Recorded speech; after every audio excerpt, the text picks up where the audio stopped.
বিপুল চাহিদার প্রেক্ষিতে অবশেষে বাংলাদেশ সিঙ্গাপুর ম্যাচের টিকিটের মূল্য নির্ধারণ করতে পেরেছে বাফুফে। শনিবার দুপুর 12টা থেকে শুরু হবে টিকিট বিক্রি। পাওয়া যাবে অনলাইন প্ল্যাটফর্ম টিকিফাইয়ে।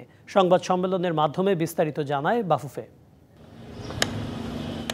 10 জুন জাতীয় স্টেডিয়ামে হামজা সমিতের হোম অভিষেক। এশিয়ান কাপের বাছাইয়ে সে ম্যাচে তাদের প্রতিপক্ষ সিঙ্গাপুর।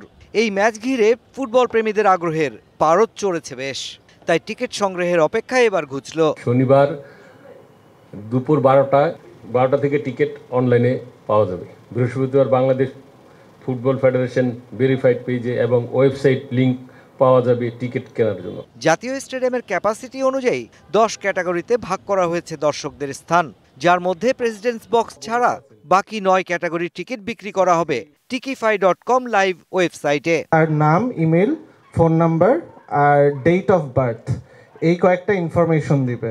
ইদার ব্যাংকে পেমেন্ট করতে পারে অথবা অন্যান্য এমএফএস যারা আছে, কিউআর কোডটা দেখালেই বেসিক্যালি আমরা ওইটা স্ক্যান করে ভেরিফাই করতে পারবো যে এটা অরিজিনাল টিকিট কিনা।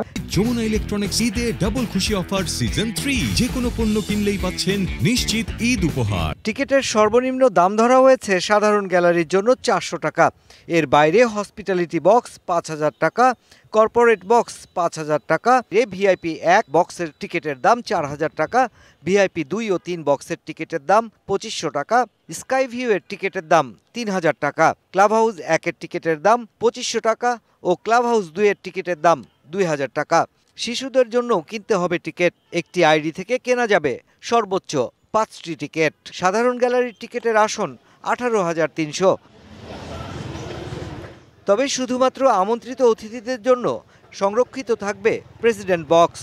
এদিকে 22 মে এনএসসির কাছ থেকে জাতীয় স্টেডিয়াম বুঝে পাবে বাফুফে। তার আগে শেষবারের মতো পরিদর্শন সেরেছে কম্পিটিশনস কমিটি। মাঠ খেলার উপযোগী এখন আমরা বলতে পারি যে 100% মাঠ খেলার উপযোগী। পাশাপাশি যা টুকটাক যে সমস্যাগুলো ছিল, ওই সমস্যাগুলো ইতিমধ্যে যে সমস্যাগুলো আছে, টুকটাক যে সমস্যাগুলো আছে, এই সমস্যাগুলো তারা সমাধান করে দিবে। 10 জুন সিঙ্গাপুর ম্যাচের আগে 4 জুন ভুটানের বিপক্ষে প্রস্তুতি ম্যাচ। সে ম্যাচ দেখতে চাইলে সাধারণ গ্যালারির জন্য দর্শকদের গুনতে হবে 200 টাকা। Mushfiqur Rahman, DBC news, Dhaka.